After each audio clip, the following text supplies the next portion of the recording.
4 Degrees to the Streets is designed to empower anyone curious about places and spaces, not just persons with professional degrees or backgrounds.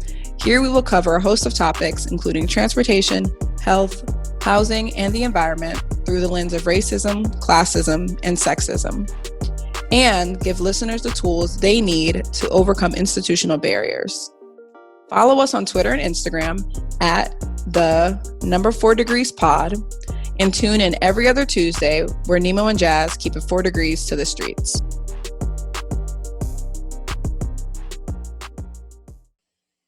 In this America, millions of people experience every day the opportunity of having life, liberty, and the pursuit of happiness in all of their dimensions. And in this America, millions of young people grow up in the sunlight of opportunity. But tragically and unfortunately, there is another America. And this other America has a daily ugliness about it that constantly transforms the buoyancy of hope into the fatigue of despair. In this America, millions of work-starved men walk the streets daily in search for jobs that do not exist. In this America, millions of people find themselves living in rat-infested, vermin-filled slums. In this America, people are poor by the millions. And they find themselves perishing on a lonely island of poverty in the midst of a vast ocean of material prosperity. In a sense, the greatest tragedy of this other America is what it does to little children. Little children in this other America are forced to grow up with clouds of inferiority forming every day in their little mental skies. And as we look at this other America, we see it as an arena of blasted hopes and shattered dreams. Many people of various backgrounds live in this other America. Some are Mexican Americans, some are Puerto Ricans, some are Indians, some happen to be from other groups. Millions of them are Appalachian whites. Probably the largest group in this other America in proportion to its size in the population is the American Negro. The American Negro finds himself living in a triple ghetto, a ghetto of race, a ghetto of poverty, a ghetto is to deal with this problem of the two Americas. Okay, so that was the late Dr. Reverend Martin Luther King Jr. giving a speech titled The Other America sometime in 1960. And Nimo and I are now going to react to that speech at this time. So Nimo, you listen to it. What are your initial thoughts, your initial emotions? Yeah, I think for me, it's hard not to think about your own life when he speaks kind of throughout the journey of what someone experiences as they're going through the country, as they're living in America. And I think about my own family structure of my mom growing up in Louisiana in the South and my dad coming from Nigeria and West Africa. And so I feel like I've seen the American dream from both immediate family and extended family, the American dream from a perspective that starts in the US South, which has a whole other context, and then a perspective that starts overseas and the hope of like, I want to get over there to get this American dream, to have these opportunities, to get education.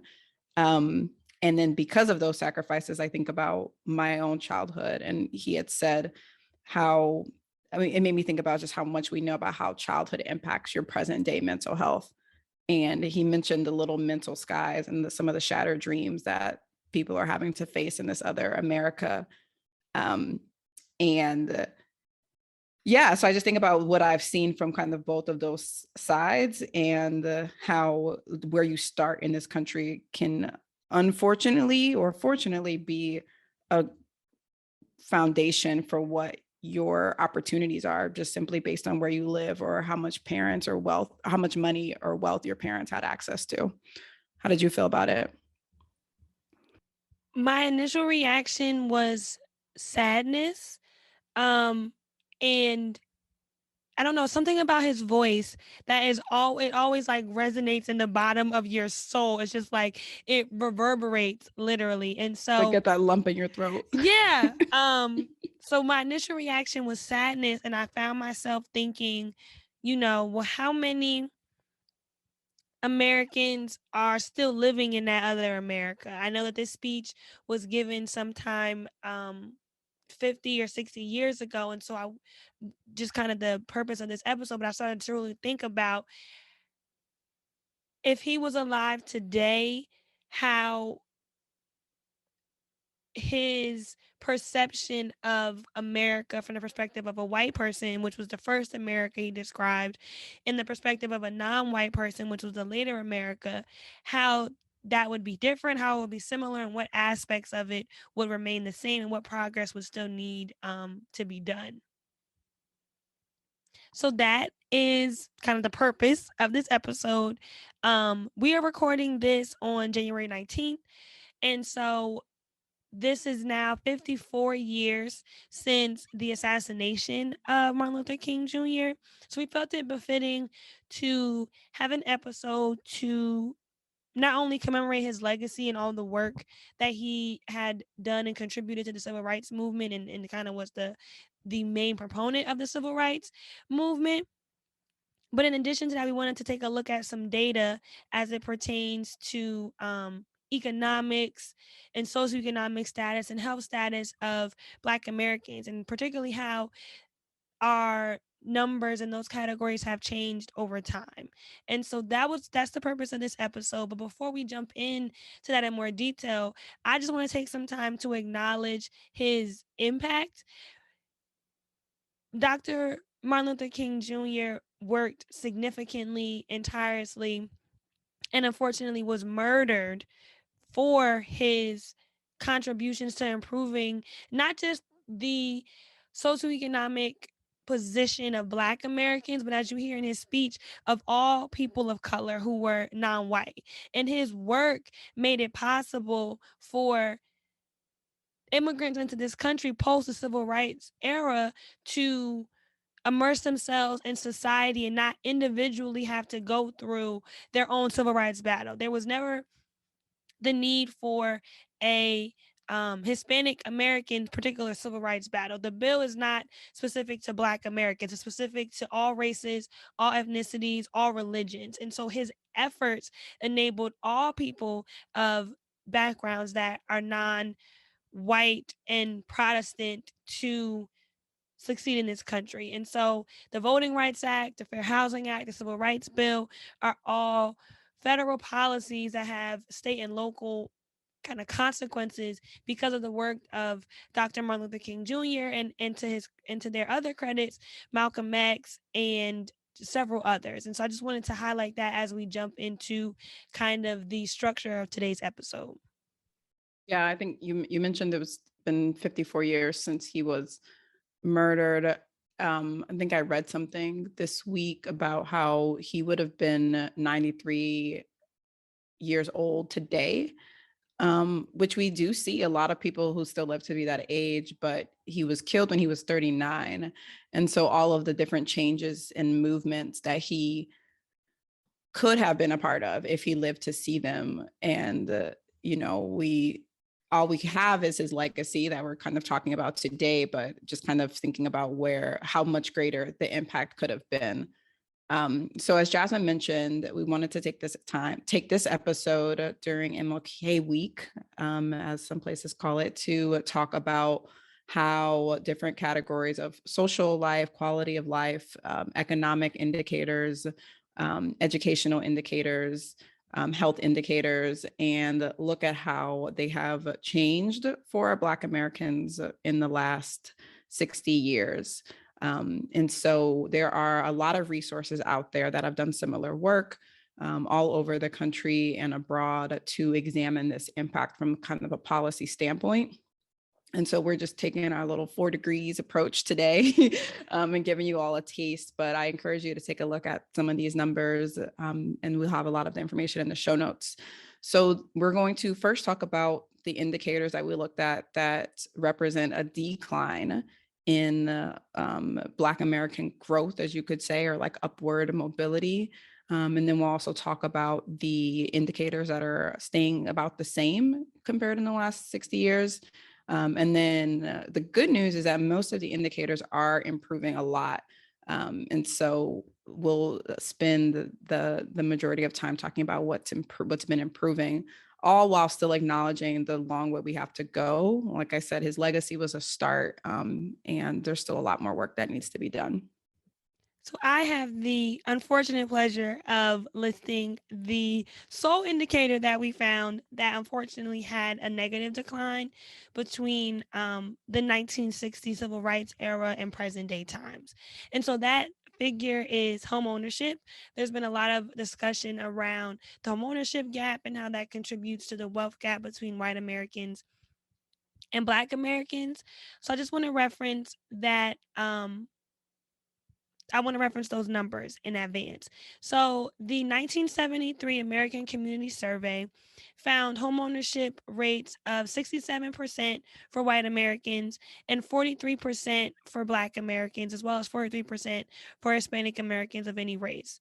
The 2017 American Community Survey, which we looked at the 5-year estimates, which takes an aggregate of 2012 to 2017, it found a 41.3% rate of homeownership among Black Americans. And so there was unfortunately a decline of about 2 percentage points. So not a very huge decline, but a decline nonetheless. And it's important to note that a majority of that decline is due to the 2008 financial crisis. In 2000, Black homeownership reached its peak of about 47%, which would have been an increase from 1973. That number continued to decline steadily with the advent of the financial crisis, which dealt with a lot of foreclosures for Americans across the country, but also Black Americans disproportionately. And so I just want to reference this data by saying that even the 43% of homeownership for Black Americans in 1973 is a really revolutionary number, in my opinion, just because there was federal policy in place in 1934 up until the Fair Housing Act of 1968 that made it nearly impossible for Black Americans, people of color, people of non-Christian religions to obtain mortgages, to purchase homes, and particularly to do so in neighborhoods that did not 100% match their identity. And so there were federal, state, and local barriers put in place to prevent Black people from owning homes up until 1968. So that number in 1973, for me at 43%, it's a surprising number, honestly. And it's unfortunate, however, to see the decline now in 2017. I feel like that doesn't get talked about enough, how the Great Recession has the reverberating impacts that it has on home ownership. Because I think a lot of times the trends that are discussed in home buying and home purchasing, they don't necessarily break out for race, like, like, oh, the housing market's really hot right now, or everyone's buying, or, we see the development and revitalization and change in neighborhoods from what they were 20 plus years ago. But if we look around, I mean, that's a whole other conversation around the gentrification piece of it. But when you look around, it's not Black people who are able to buy homes at the same rate, even after that crisis in the housing market. Yeah, the housing numbers are a very interesting place. I mean, we could spend a whole episode talking about this, particularly as you relate to gentrification. Homes in Black neighborhoods are becoming more valuable, but they weren't that way when the population was predominantly Black, and they become that way as the population of Black Americans decreases. And there's a whole slew of research on how homes that are owned by Black people are undervalued, even though they might be of similar age and quality and in similar types of neighborhoods. There's just undervalued by the sheer fact of a Black family residing within them. And so while homeownership brings wealth, the wealth is based in the equity and the value or the presumed value of your home.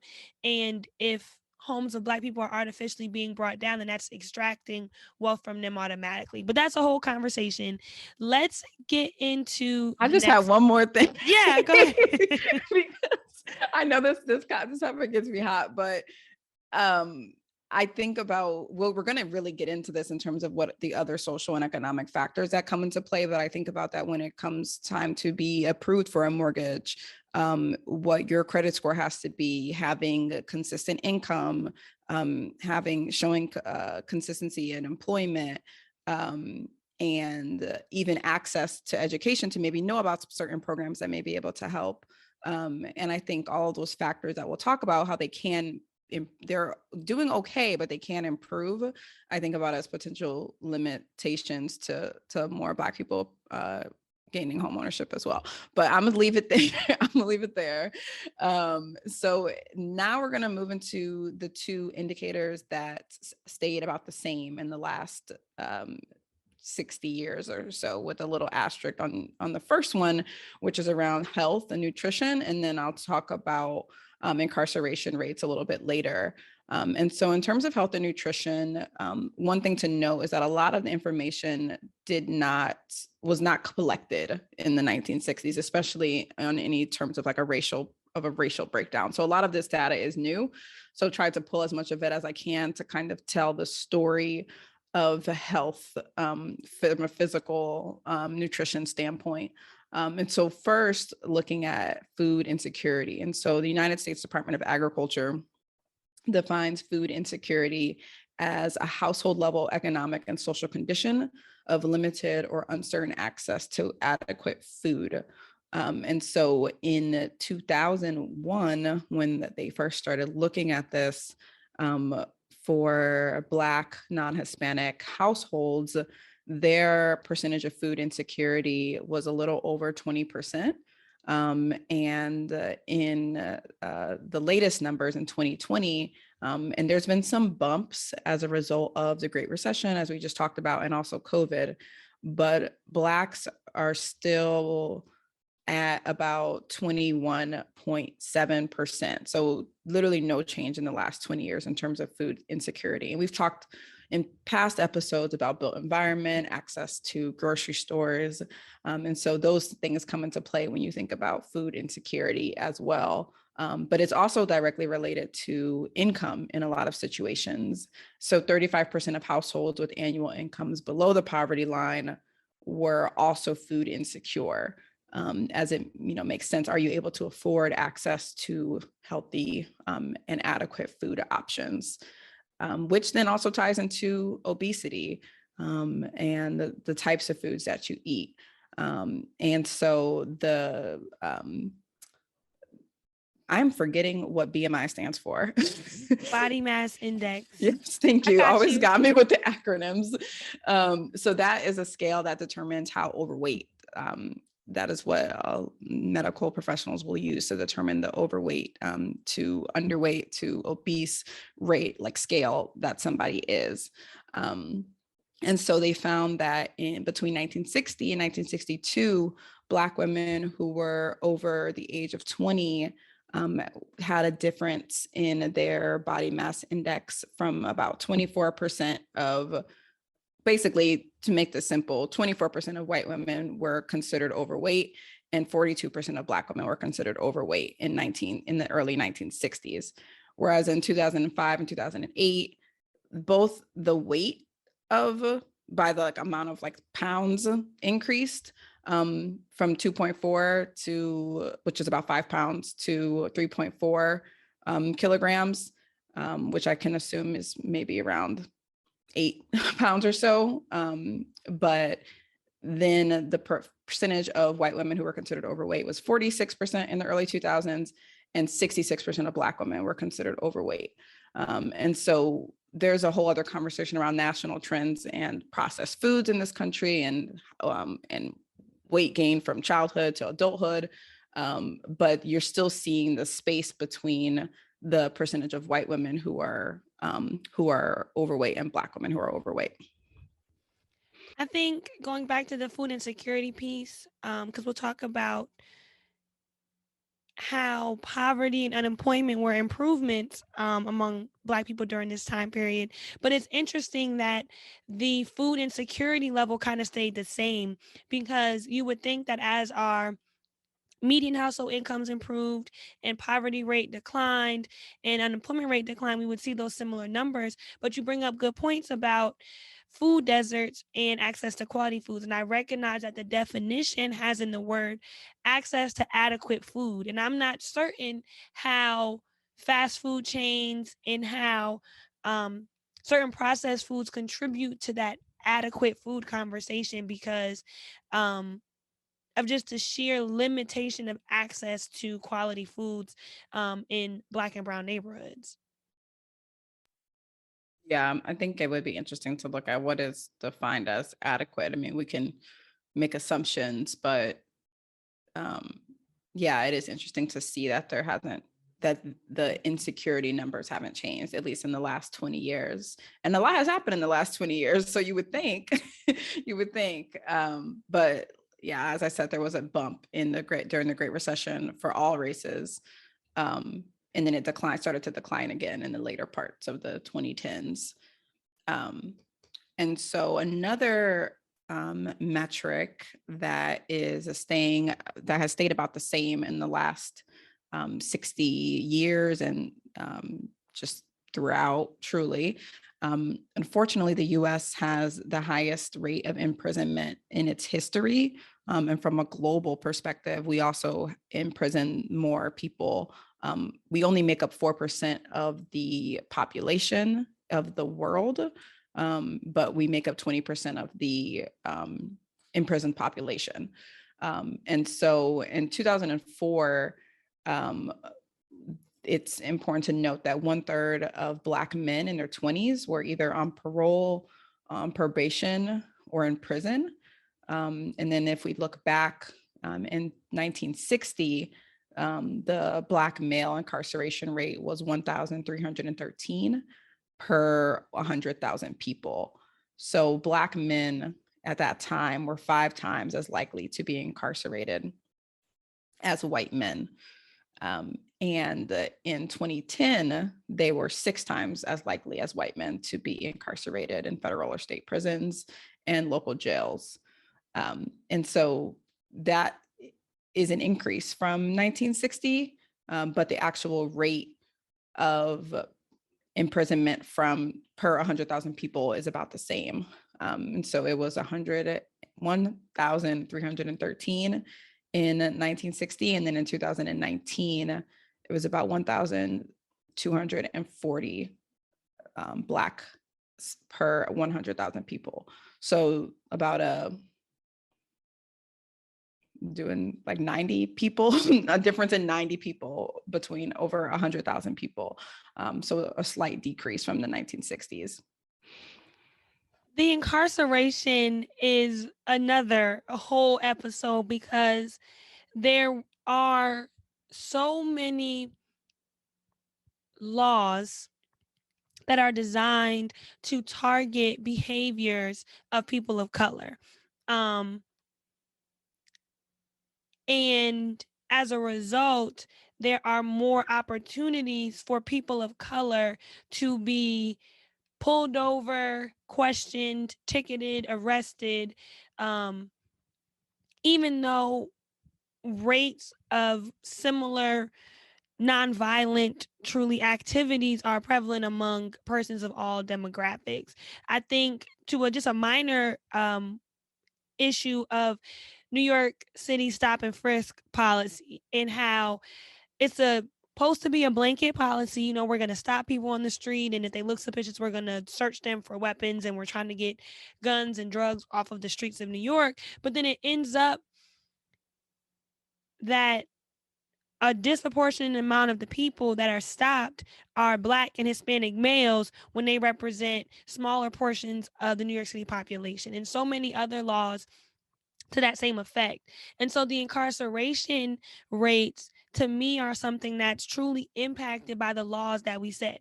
Right now, we're dealing with nationwide reform towards marijuana and the legalization of marijuana. But years ago, Black men and women were arrested at high rates for possession, for intent to sell, for for nominal amounts of or various amounts of marijuana, and now it's legal. And white people all over the world are. I was in Philly, and there was a white man at a carnival selling weed in a booth. I was like, 4 years ago, if I would have bought weed from somebody just outside of those state fair grounds, they would have went to jail, right? And so it's just, you know, that's a whole nother level of issue. And so when I look at those numbers, it feels like something that could be a easy fix so that they can be improved.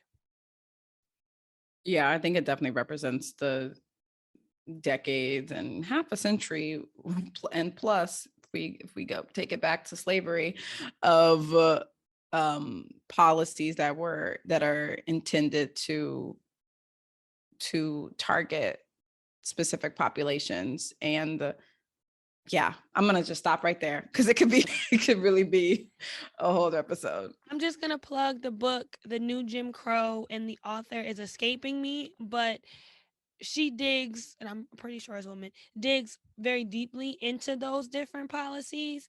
Um, and there's another one called Slavery by Another Name.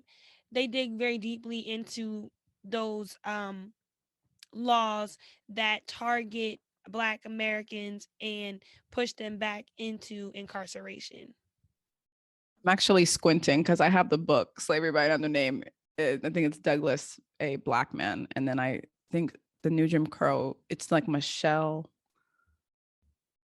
but y'all will find it. Y'all will see it.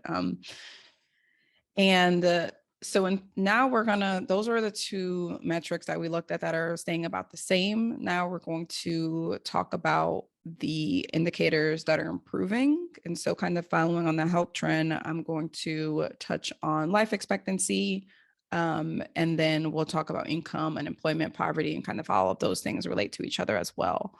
And so for life expectancy, this was a metric that has been traced for a while.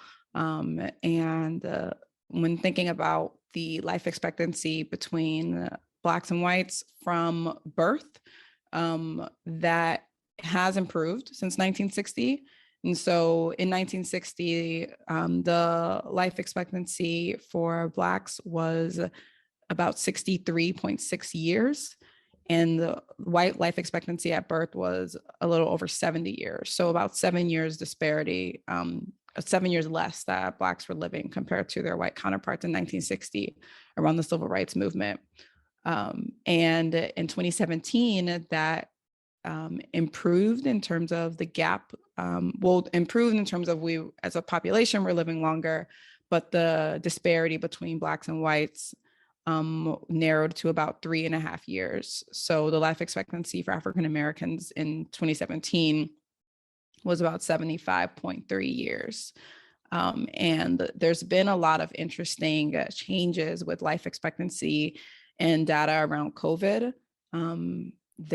More Black people are being hospitalized and dying from COVID in this country. And so from June 2020, the life expectancy at birth for all of the US population fell from the previous year to 77.8 years. And that was the lowest the life expectancy had been since 2016. So I just want to highlight some important numbers when I looked at those life expectancy. The difference between life expectancy for Black Americans in 1960 and in 2017 represents about an 18% increase compared to white Americans, which is about a 7% increase. And so the gap has been reduced between white Americans and Black Americans, and our overall growth and improvement in life expectancy outpaced that of white Americans. And so I know that there's a famous kind of saying by Dr. Anthony Eaton out of UC Berkeley, and I hope I got his name right again, that says your zip code determines your life expectancy. So I know, Nimo, we looked at environmental statistics as well. And so how did some of those improve as it might relate to life expectancy for Black Americans? I can't say necessarily for specific statistics based on geography of like where, how that would require a little bit of a deeper dig into like where people lived and if that improved. I think for environmental, it's more so the trends of the policies that took place since the 1960s that were spurred out of the civil rights movement. And so specifically looking at, again, where people live and doing impacts and looking at the impact of any sort of environmental policy. So the National Environmental Policy Act of 1969 required environmental impact statements when any sort of major structural change was happening in the environment or anything was being built. And then I would say, I'll talk about this in a second, I think with environmental justice, there became more of a focus on not just looking at the impact of the environment, but what is the like social impact of the people who live in the space who may bear the brunt of any sort of additional pollution or negative externalities that could happen. And then environmental racism started to take off in the early 1980s. And that's defined as any policy, practice, or directive that differentially affects or disadvantages, whether intended or unintended, individuals, groups, or communities based on race or color. And so it was then that there started to be a trend that certain sites that generate more pollution were intentionally being put in Black neighborhoods. And a lot of these neighborhoods did not have the pull in terms of policy and decision-making to fight against this. And so this kind of gave a national platform to some of those issues, specifically after protests in 1982 in Warren County, North Carolina.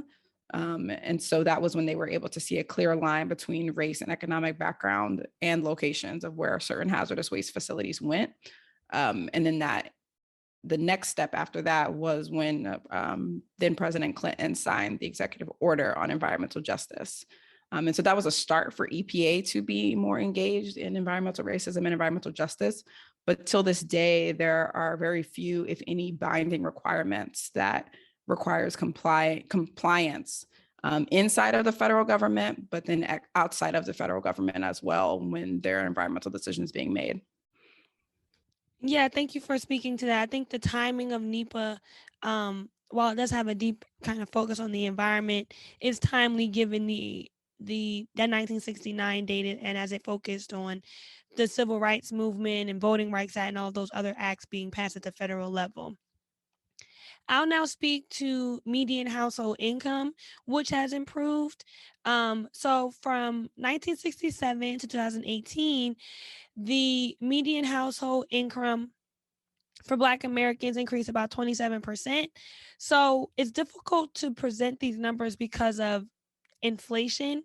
So I'm using 2018 dollars to make this reference. So the median household income for Black Americans in 1967 was $4,808 in 1967 dollars. That represents around $33,000 in 2018 dollars.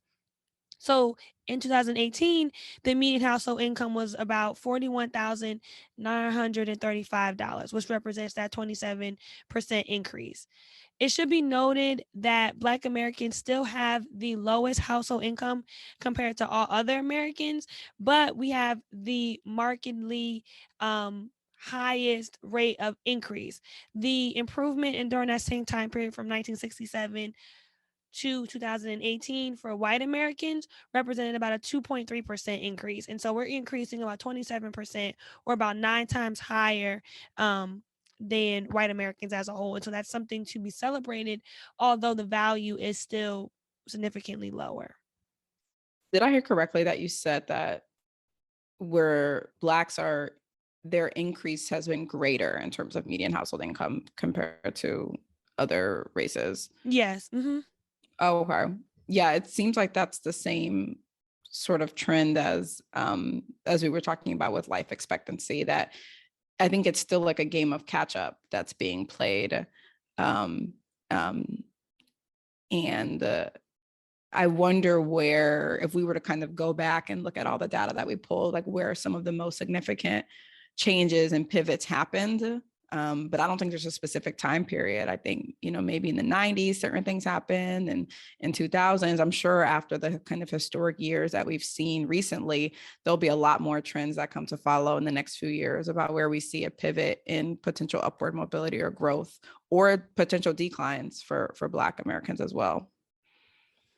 Yeah, and I think that's kind of the emphasis of the next two categories that I'll get into, which are unemployment rate and poverty rate. So, income, unemployment rate, poverty rate, all metrics of kind of economic indicators. And thankfully, we do see lots of progress here for Black Americans.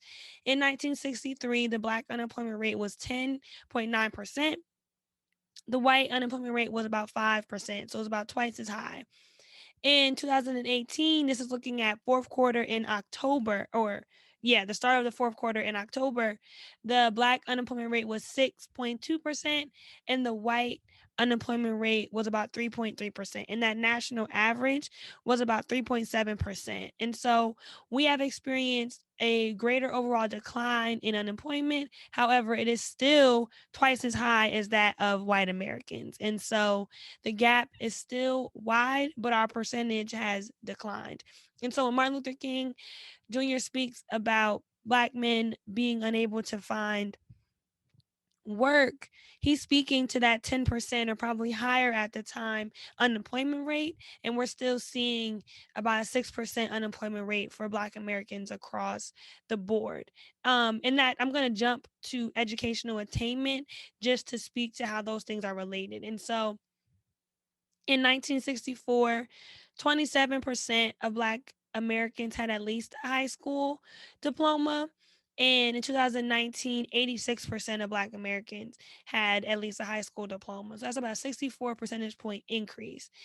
And for white Americans in 1964, this was 56% compared to 92% in 2019. And so while we see a greater percentage point increase in high school diplomas for Black Americans, we still see twice as large of an unemployment rate between Black Americans and white Americans as we move from 1964 to 2019. Yeah, I wonder how much of that speaks to, again, and this could be a different episode, but it like speaks to um, one, discrimination, but then also access to opportunities. As we were just kind of talking about the geography of where you live, not all uh, geographies are equal in terms of industry and opportunities for income growth and the consistent employment. And then two, as we even take it back to what Dr. King spoke about in the beginning of this episode, that clip that we listened to about childhood, about what you experience in your childhood. And there's a quote I like that is, you can't be what you can't see. And so if you're not seeing opportunities and from people that your own view of opportunities in terms of employment or education can also be limited, which is a really sad reality. Yeah, you're totally right in terms of access and geography. And I'll just bring up another point which we mentioned in this episode is incarceration. Once you have been convicted or even in some instances kind of charged with things, that's on your record forever. And I wonder how much of now, knowing that more Black Americans than white Americans are incarcerated or even on parole or on probation, how that plays into their ability to find and secure jobs. And so while the education piece might be improving, if you graduated high school and then got a charge, how does that impact your ability to get a job now? And so that changes some of those dynamics, unfortunately. Yeah, no, that's really true. Um, and so I think in terms of kind of the how all of those things relate, maybe once you make it to the mountaintop, you might decide to start a business. You might decide you want to be your own boss and that you do not want to work for other people.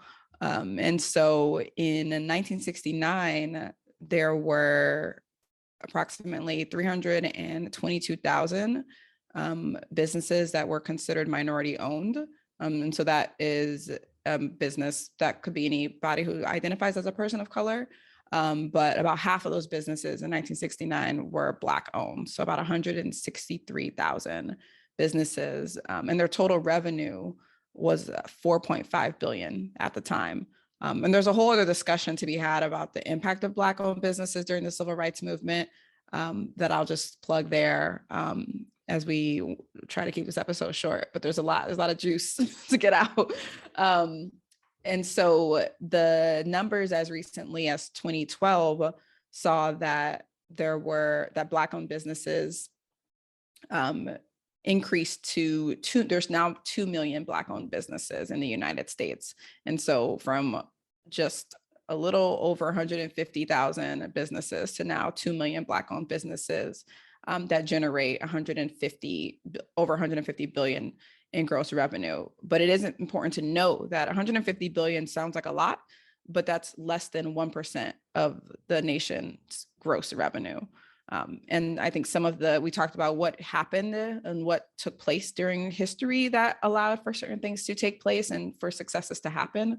And so in 1969, President Nixon established the Office of Minority Business Enterprise, which was a federal agency that dedicated resources exclusively to increasing access for minority-owned businesses.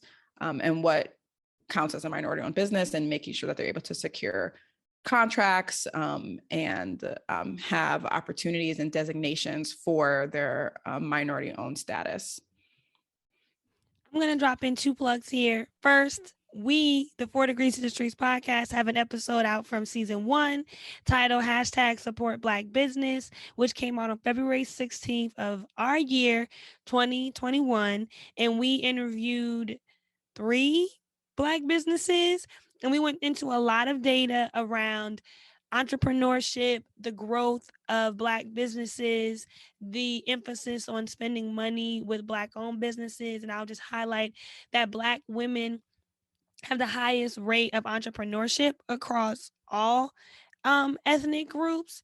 And so that Black owned business emphasis is very important for creating and generating your own wealth. And then secondly, I'd like to plug that there are several financial institutions creating funds for Black developers. So if you're out here listening to our podcast and you buy real estate and you develop real estate, Amazon has a housing equity fund, and National Affordable Housing Trust Fund also has a Black developers capital initiative. And so these are entities that are out here trying to give y'all money, trying to lend y'all money to build and develop mixed income housing across the country. And so opportunities are abound to learn more, not only about entrepreneurship, but to gain more opportunities if you are presently an entrepreneur in that real estate space. Yeah, thank you for that. I definitely recommend listening to that episode as well. And interesting that you mentioned the specifics around lending, because as we've seen a huge growth in Black-owned businesses and entrepreneurship in the last 60 years, a survey from a subsidiary of NerdWallet, and I'll have the link in the show notes, found that in 2020, about 38% of Black-owned businesses said that they felt discouraged from applying for loans. and that Black business owners often receive less business financing. And when they do, they're at higher interest rates. And so, we see a lot of Black-owned businesses that are persevering, thriving in abundance, and still every day they have to fight, and it is not easy. So to all of our Black business owners out there, we truly, truly salute you. So I'm glad that we were able to have this episode to not only honor Reverend Dr. Martin Luther King Jr., but also to take time to reflect on our progress as Black Americans in America and look at social, economic, health, and housing kind of metrics to assess our overall improvement in this nation. And so we looked at homeownership, which unfortunately did receive a decline. We looked at some nutrition and incarceration rates, which remained the same.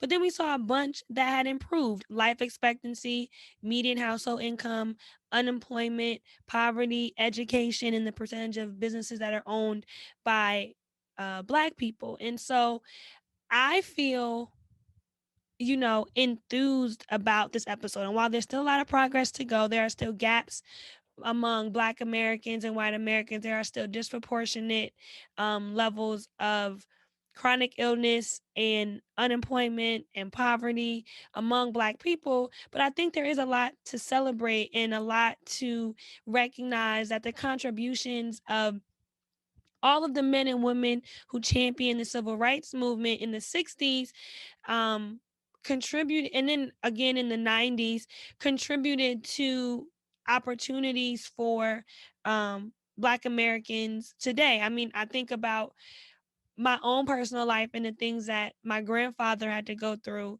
him being born in the 30s into a world that was completely segregated, how he had difficulty borrowing for a loan, difficulty going to college, and all those things, and how I'm not going to say my life has been a cakewalk, but compared to his, it has been significantly improved, even though there are still many challenges. We didn't even get into police brutality and violence against Black people at random and how those things still persist. But the goal of this episode was kind of to be refreshing and to say, it's not all bad. We made some progress, but don't allow this progress to dampen your efforts of championing for change, is what I guess I want to end with. Yeah, honestly, I think you summed it all up. I think that's a really positive and we spend a lot of time talking about things that can be improved and struggles and things that came up along the conversation. But I think there's still a lot to be excited about and to remember a lot of the stresses that we take on and carry that are coming from generations before us. And so when you feel that weight on your back, it is okay to sometimes just sit down and say, I'm gonna just take it one day at a time. So thank you again for tuning in with us this week. We hope that this episode was informative for you. You can catch us on social media, on Instagram or Twitter at @4degrees pod, and we drop episodes every other Tuesday. Peace out, y'all.